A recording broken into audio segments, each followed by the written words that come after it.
सबको जय मसीह की। क्रूस पर भार उठाना। आज गुड फ्राइडे है और आपको गुड फ्राइडे की सबको बहुत बहुत शुभकामनाएं। हम वचन को पढ़ेंगे। पहला कुरिन्थियों अध्याय 15 वचन 1 से लेकर 4 तक हम वचन को पढ़ेंगे। यहाँ पे लिखा है, हे भाइयों, मैं तुम्हें वही सुसमाचार बताता हूँ जो पहले सुना चुका हूँ, जिसे तुमने अंगीकार भी किया था और जिसमें तुम स्थिर भी हो, उसी के द्वारा तुम्हारा उद्धार भी होता है। यदि सुसमाचार को जो मैंने तुम्हें सुनाया था स्मरण रखते हो, वही तो तुम्हारा विश्वास करना अगर तुम स्मरण रखते हो, नहीं तो तुम्हारा विश्वास करना व्यर्थ हुआ। इसी कारण मैंने जब सबसे पहले तुम्हें वही बात पहुंचा दी जो मुझे पहुंची थी कि पवित्र शास्त्र के वचन के अनुसार यीशु मसीह हमारे पापों के लिए मर गया और गाड़ा गया और पवित्र शास्त्र के अनुसार मुर्दों में से तीसरे दिन जिंदा भी हो गया। प्रभु, हम धन्यवाद करते समय के लिए। हम प्रार्थना करते हैं प्रभु, सारे समय को तेरे हाथों में देते हैं। इस समय आप हमारी मदद करें, सहायता करें। जो भी आज का वचन हो उसमें आप हमारी अगुवाई करें परमेश्वर। धन्यवाद करते हैं प्रभु, जो भी मैसेज हो उसमें आप अगुवाई करना कि हम सचमुच प्रभु उस क्रूस की जो गाथा है, जो कहानी है प्रभु, जो सच्चाई है, उसको जान सके प्रभु। सुनने वालों को भी आप आशीष करना। खुदावंद यीशु के नाम से मांगते हैं, आमीन आमीन। तो क्रूस पर हम यीशु मसीह को गाड़ा हुआ देखते हैं, पर जो पाप उसने किया नहीं उस पर डाल दिया गया, उसका जो बोझ उठा रहा है, बहुत से लोग उसके बारे में नहीं जानते हैं। आज मैं सुबह में प्रीचिंग कर रहा था और कि भार उठाना हमारे रोजमर्रा के जीवन में इस्तेमाल होने वाली बात है। कई बार एक गाड़ी को ज्यादा भार उठाते हुए चलते देखते हैं और वो ब्रिज के ऊपर चढ़ती है ना, तो हम कहते हैं कि बड़ा बोझ उठा के चल रही है ये गाड़ी और उसे चला भी नहीं जा रहा। रास्ते में कभी कभी हम लोग देखते हैं कि कोई साइकिल पर गरीब व्यक्ति कोई भार उठा रहा है, बोझा खींचने का वो काम कर रहा है, तो हमारे अंदर देख के, इस सिचुएशन को देख के हमारे अंदर उसके प्रति एक तरस की भावना आ जाती है। और बच्चों के पिता जो है, सबसे बड़ा चित्र है बच्चों का, परिवार का बोझ उठाने का। और हम माता पिता को इसलिए ज्यादा प्रेफरेंस देते हैं क्योंकि वो हमारे लिए बोझ उठाते हैं, हमारी जरूरतों का ख्याल रखते हैं। तो बोझ उठाना हमारे जीवन में एक रोजमर्रा का इस्तेमाल होने वाला शब्द और हम रोज इसको देखते हैं। हर एक चीज का भार उठाया जा सकता है। तो धरती पर क्रूस है। क्रूस का वजन कई स्कॉलर मानते हैं कि लगभग 1.5 क्विंटल था। 1 क्विंटल 50 किलो था जो यीशु मसीह ने उठाया था, और वही क्रूस धरती पर गाड़ दिया गया और यीशु मसीह को उसके ऊपर टांग दिया गया और हमारे पापों का, हमारे गुनाहों का, हमारे अधर्म का बोझ यीशु मसीह के ऊपर टांग दिया गया यीशु मसीह के ऊपर। ओके, तो उस बात को महसूस करना, एहसास करना बहुत जरूरी है। तो जब मैं भार के ऊपर हम लोग ग्रीक में देखते हैं तो इसके जो लक्षण रूप में बताया गया है, इसके अधर्म को सहने के या क्षमा करने के संदर्भ में इसका इस्तेमाल किया जाता है। इसका एक और भी शब्द है नासा। भार का ग्रीक हिब्रू में मतलब होता है, इब्रानी में मतलब होता है नासा, NASAW।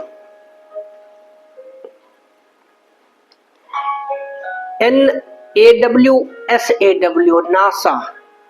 तो ये शब्द भार के लिए इस्तेमाल होता है।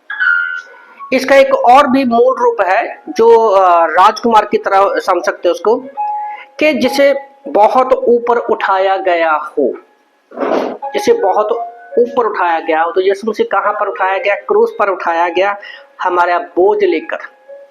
तो इसकी बाइबल में भी एक जगह पर एग्जाम्पल मिलती है किसी के व्यक्ति के चरित्र को, उसकी क्षमताओं को सिद्ध करने के लिए। जैसे उत्पत्ति 22:1 में परमेश्वर ने अब्राहम की परीक्षा ली, तो एक्चुअल में नासा था।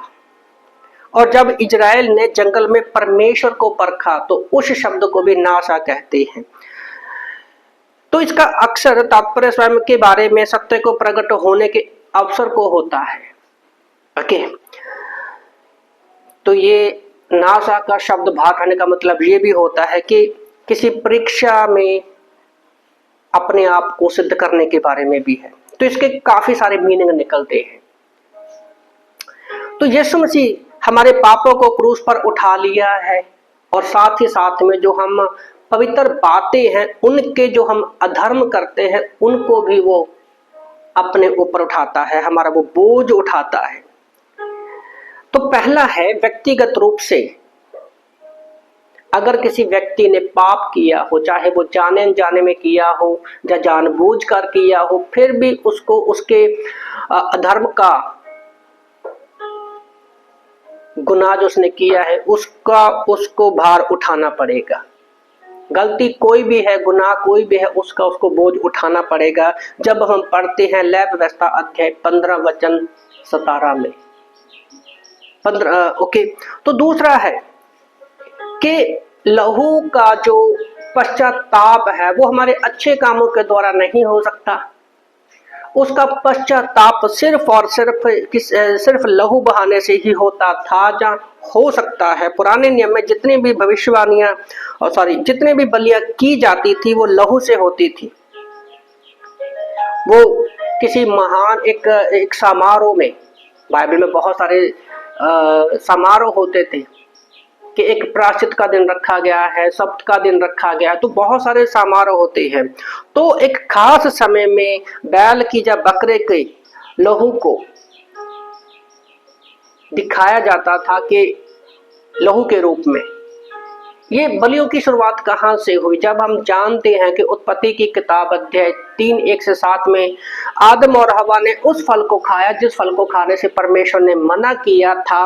उन्होंने उस पाप शैतान की बातों में आकर फल को खाया और वो पाप में गिर गए। तो आदम ने सोचा कि मैं अपने पत्तों के द्वारा अपने तन को पत्तों के द्वारा ढकूंगा तो मेरा पाप ढक जाएगा, फिर मेरे ऊपर पाप का बोझ नहीं आएगा।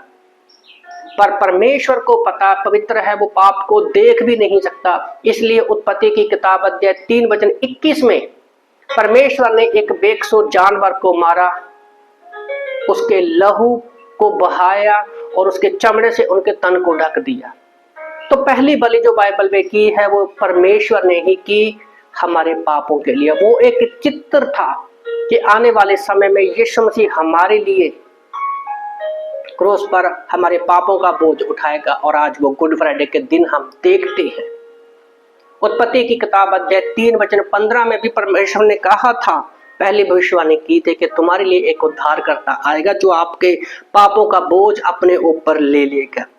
तो लहू के द्वारा ही पाप के प्रायश्चित को पूरा किया जा सकता है। और लय व्यवस्था की किताब अध्याय 16 में इस बात को 16 बार लिखा गया है। और जब एक पाप का जब बलिदान किया जाता था तो बकरे का लहू इस्तेमाल किया जाता था।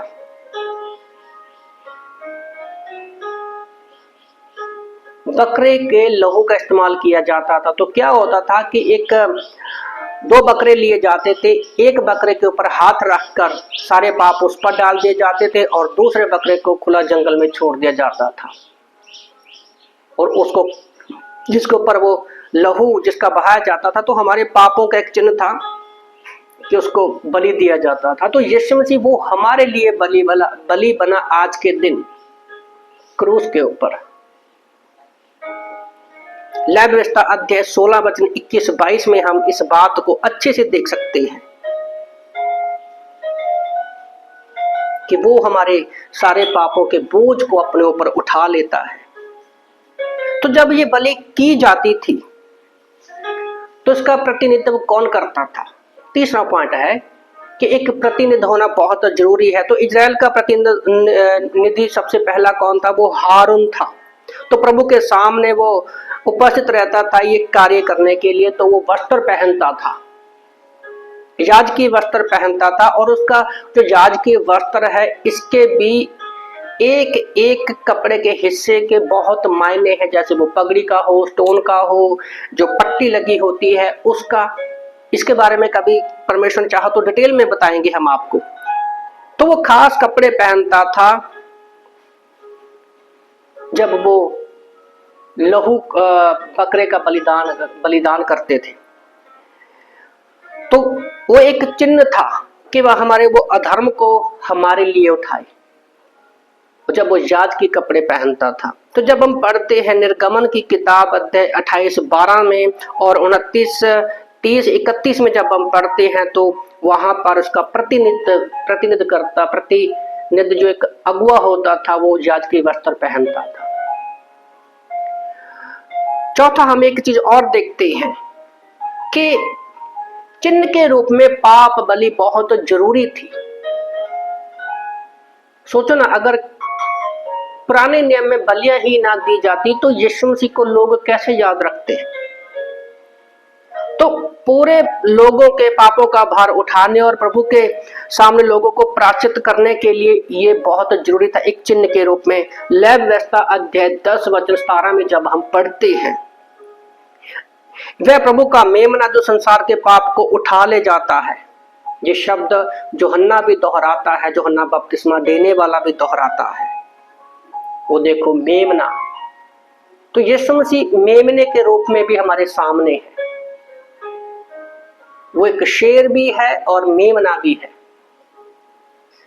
तो पांचवा, भार उठाना क्यों जरूरी था? क्योंकि भविष्यवाणियां इसके विषय में पहले ही की गई थी। बाइबल में हम देखते हैं यशायाह की किताब अध्याय 53 वचन 4 और 12 में जब हम पढ़ते हैं, तो हमारे दुखों को उठा लिया और अनेकों पापों का भार उठा लिया। तो क्रूस पर उसका भार उठाना जरूरी था और ये बात बाइबल में पहले से ही बताई जा रही है। उत्पत्ति से लेकर जब हम पुराने नियम को पढ़ते तो बहुत सारी भविष्यवाणियां हमें वहां पर मिलती हैं। यशायाह की किताब अध्याय 53 वचन 4 वचन 12 के अनुसार। और जब ये भार उठाया जाता है, बोझ डाला जाता है हमारे पापों का, तो इसकी घोषणा कौन करता है? पांचवा पॉइंट है, छठवां पॉइंट है कि इसकी घोषणा पवित्र आत्मा करता है, पाक रूह होली स्पिरिट करता है इसकी घोषणा। पहला यूहन्ना अध्याय 3 वचन 5 में क्या कहा गया है? 1 जॉन चैप्टर 3 वर्स 5 में कि इसलिए प्रकट हुआ कि पापों को हर ले जाए। हर ले जाने का अर्थ पता क्या होता है? भार को, किसी के भार को अपने ऊपर उठा ले जाना। तो इस तरह से हमारे पापों का बोझ यीशु मसीह ने अपने ऊपर उठा लिया। तो अब सातवां पॉइंट क्या है? व्यवहारिक रूप से, जैसे मैंने स्टार्टिंग में बोला था कि 2 बकरे लिए जाते थे, एक बकरे के ऊपर बोझ पाप गुनाह डाले जाते थे और दूसरे के ऊपर हाथ रख के उसको जंगल में भेज दिया जाता था। तो व्यवहारिक रूप से पाप और उसके परिणाम के रूप, जो विश्वासी है वो अब जो उनके ऊपर पाप था, यीशु मसीह ने अपने ऊपर क्रॉस के ऊपर अपने हमारे सारे पापों को ले लिया। तो अब हम लोग वहां से सजा की जगह से हटा दिए गए हैं, क्योंकि पहला पत्रस अध्याय 2 वचन 24 में परमेश्वर का वचन कहता है कि वह हमारे पापों के लिए आया और हम उन पापों के लिए मर चुके हैं जिन्होंने हमारे प्रभु को मृत्यु दिया। तो अभी हम उस क्रॉस पर नहीं है, हम अपने पापों का बोझ उठाकर नहीं मर रहे हैं, क्योंकि वहां पर यीशु मसीह ने हमारे पापों का बोझ उठा लिया है क्रूस के ऊपर। अब हमें वहां पर नहीं है। अब जब भी परमेश्वर हमें देखता है वो यीशु मसीह में हमें देखता है, पापी के रूप में नहीं। बाइबल कहती है रोमन की किताब अध्याय 10 वचन 9 10 में कि अगर व्यक्ति अपने मन में सारे पापों का अंगीकार करता है और अपने होठों से, अपनी जुबान से बोलकर ये अंगीकार करता है कि यीशु मसीह मेरे पापों के लिए मारा गया, गाड़ा गया, जिंदा हो गया, तो परमेश्वर उसके सारे पापों को क्षमा कर देते हैं। तो क्रूस पर यीशु मसीह हमारे पापों को बोझ उठाकर मर गया, कब्र में गाड़ा गया और रविवार के दिन, संडे के दिन, तीसरे दिन मुर्दों में से यीशु मसीह जिंदा हो गया, क्योंकि परमेश्वर कभी कब्रों में नहीं रहता। यीशु मसीह की दो बातें खासियत है, उसका जन्म लेना और उसका मुर्दों में से जिंदा होना। पूरी दुनिया के इतिहास में ये चीज कहीं भी नहीं आपको मिलेगी कि यीशु मसीह बिना एक कुंवारी स्त्री के द्वारा, पवित्र आत्मा के द्वारा वो पैदा हुए और हमारे पापों के लिए आज के दिन, गुड फ्राइडे के दिन, क्रूस पर चढ़ाए गए, कब्र में गाड़े गए और तीसरे दिन मुर्दों में से जिंदा हो गए, क्योंकि आज तक मुर्दों में से कोई भी जिंदा नहीं गया है। तो ये था, हमने देखा कि यीशु मसीह ने क्रूस पर हमारा भार उठाया। तो इससे होता क्या है, हमें क्या फायदा मिला? तो इससे भी मैं आगे 7 पॉइंट है जो आपको बताने वाला हूं कि हम परमेश्वर के सामर्थ्य को देखते हैं। पहला कुरिन्थियों अध्याय 1 वचन 24 के अनुसार 7 बातें। पहला पॉइंट ये है कि क्रूस पर यीशु मसीह ने जो कार्य किया है, हमारे पापों का बोझ उठा लिया, गाड़ा गया और तीसरे मुर्दों में से जिंदा हो गया, हमारे पापों के लिए अपना लहू बहाया। तो पहला काम उसने क्या किया है, परमेश्वर से मेल मिलाप कराने की वो सामर्थ रखता है। इफिसियों की किताब अध्याय 2 वचन 14 के अनुसार, क्योंकि आदम हवा, पहले आदम की वजह से हमारा परमेश्वर से रिश्ता टूटा, पर दूसरे आदम यीशु मसीह के द्वारा हमारा रिश्ता, हमारा मेल मिलाप परमेश्वर से होगा। दूसरा पॉइंट, संसार से अलग करने की सामर्थ। क्रूस हमें संसार से अलग करने की सामर्थ है। जो कुछ संसार में है वो संसार में ही रहेगा और वही में नष्ट हो जाएगा, पर अभी हम संसार में नहीं हैं। हम इफिसियों की किताब अध्याय 1 वचन 3 के अनुसार हम प्रभु का धन्यवाद हो, परमेश्वर पिता का धन्यवाद हो कि यीशु मसीह के लहू के द्वारा हम स्वर्गीय स्थानों में बिठाए गए हैं। तो अभी हम स्वर्ग के वासी बन गए हैं। जिस दिन हम धरती पर आंखें बंद करेंगे, स्वर्ग में हम लोग आंखें खोलेंगे। तो संसार से अलग करने की सामर्थ पर इस क्रूस में है, गलातियों की किताब अध्याय 6 वचन 14 के अनुसार। तीसरा पॉइंट, फिलिपियों की किताब अध्याय 2 वचन 9 के अनुसार, सर्व उच्च स्थान तक ऊंचा उठाने की सामर्थ। हो सकता है धरती पर हम किसी ऊपर ना उठ पाए, पर जब हम यीशु मसीह के क्रूस पर उसके भार उठाने के ऊपर विश्वास करते हैं, यीशु मसीह की ओर देखते हैं, उसको अपना उद्धारकर्ता के रूप में ग्रहण करते हैं, तो परमेश्वर हमें सिर्फ ऊंचे स्थान पर नहीं उठाता, बल्कि हमें सर्व उच्च स्थान के ऊपर उठाता है। तो स्वर्ग में जाना ही ये बहुत बड़ी बात है। तो परमेश्वर हमें ऊंचे स्थान पर नहीं, सर्व उच्च, जो सबसे ऊंचा स्थान है, वहां पर हमें वो उठाता है। चौथा पॉइंट, गलातियों की किताब अध्याय 5 वचन 24 के अनुसार, गलातियों चैप्टर 5 वचन 24 के अनुसार, शरीर को शांत करने या बुझाने की सामर्थ। शरीर हमारी पाप की अभिलाषाओं को, हमारे पापी स्वभाव को वो शांत करता है, या उसके अंदर उठने वाली अभिलाषाओं को वो शांत करता है। क्रूस, यीशु का लहू, जब हम वचन पढ़ते हैं, प्रार्थना करते हैं, तो जो पाप का स्वभाव है उसको परमेश्वर, ये क्रूस हमें शांत करता है। क्रूस तो हुआ मसीह हमें उस हमारी अभिलाषाओं में हमें शांत करता है। गलातियों की किताब अध्याय 5 वचन 24 के अनुसार। पांचवा पॉइंट, कुलुस्सियों की किताब अध्याय 2 वचन 14 के अनुसार, व्यवस्था के लेख को मिटाने की सामर्थ रखता है, क्योंकि व्यवस्था बनाई ही इसलिए गई थी ताकि हम पापों को जान सके। अगर व्यवस्था ही ना होती तो हम पाप को कैसे जानते? तो व्यवस्था के कारण हम अपने आप को गिलानी में जाते हैं, और जब यीशु मसीह को क्रूस पर भार उठाते देखते हैं तो परमेश्वर हमें व्यवस्था से ऊंचा कर देता है। रोमन की किताब अध्याय 5 वचन 20 में लिखा है कि जहां पर व्यवस्था बड़ी पाप बड़ा, परमेश्वर का अनुग्रह उससे भी ज्यादा हुआ। तो जहां पर पाप बढ़ता है, यीशु मसीह का क्रूसित मसीह की और जब हम देखते हैं तो हम परमेश्वर के अनुग्रह को देखते हैं। पहला यूहन्ना की किताब अध्याय 1 वचन 17-18 में देखते हैं कि यीशु मसीह अनुग्रह और सच्चाई से पैदा हुआ।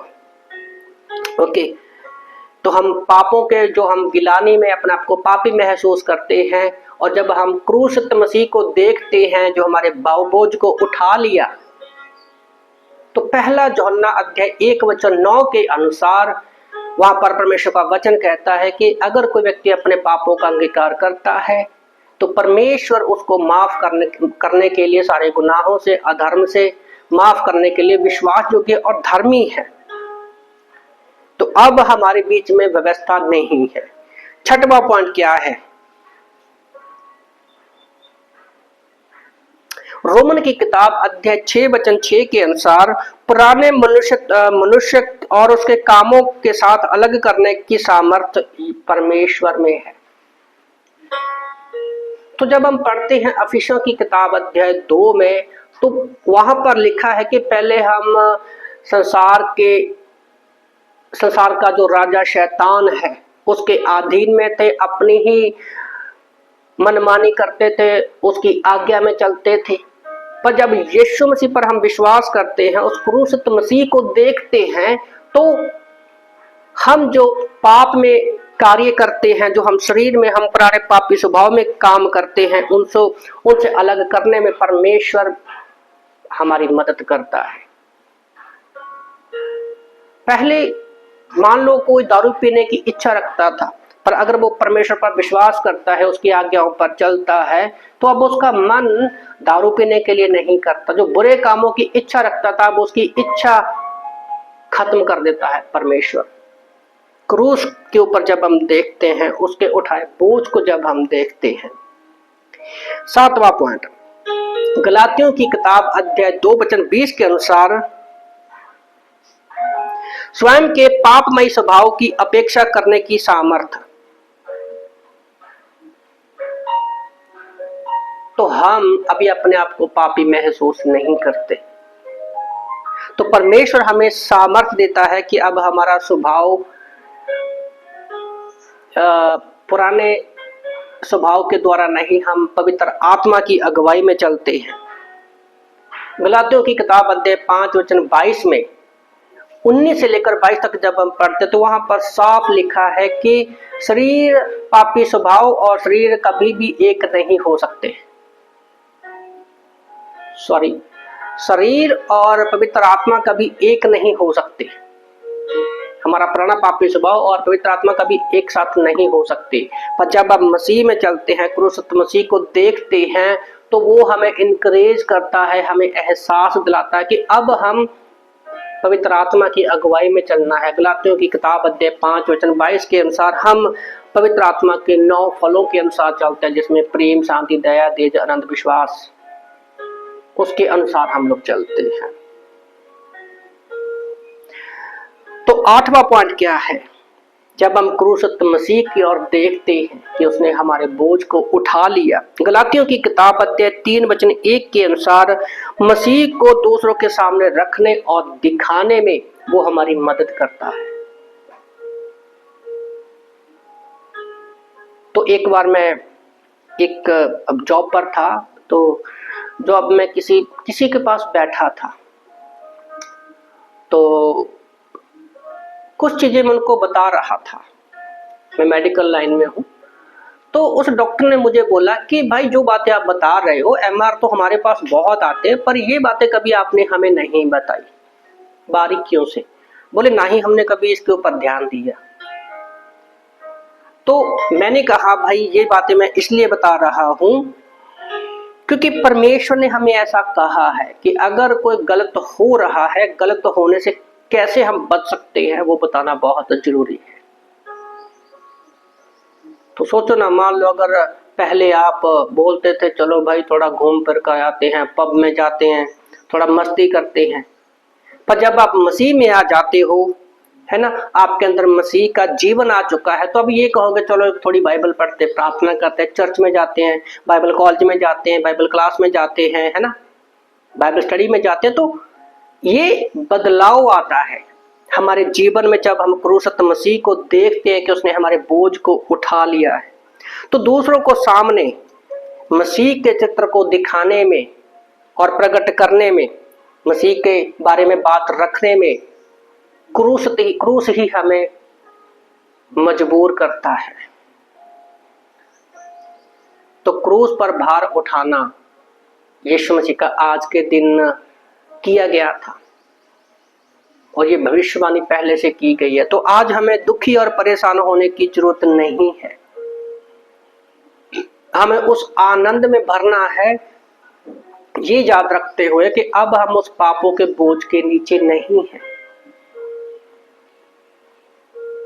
क्योंकि हमारे पापों को आज से 2000 साल पहले गुड फ्राइडे के दिन यीशु मसीह ने क्रूस के ऊपर अपने आप जान दी, कब्र में गाड़ा गया और तीसरे दिन मुर्दों में से जिंदा हो गया। तो इस बात का हमें एहसास ही हमें उस आनंद से भर देता है जिस आनंद के बारे में लोग नहीं जानते। तो मैं आप लोगों से एक बार फिर से गुड फ्राइडे की बहुत बहुत मुबारकबाद देता हूँ। ये गुड फ्राइडे इसलिए है, सोचने वाली बात है कि क्रूस पर अगर किसी को क्रूस पर मौत की सजा दी जा रही है तो जो वो गुड कैसे हो सकता है? वो गुड इसलिए है क्योंकि हम वहां पर नहीं हैं, हमारे मुक्तिदाता यीशु मसीह ने उस बैड को गुड कर दिया है क्रूस के ऊपर। तो परमेश्वर इन वचनों से आप सबको आशीष दे। सबको जय मसीह की।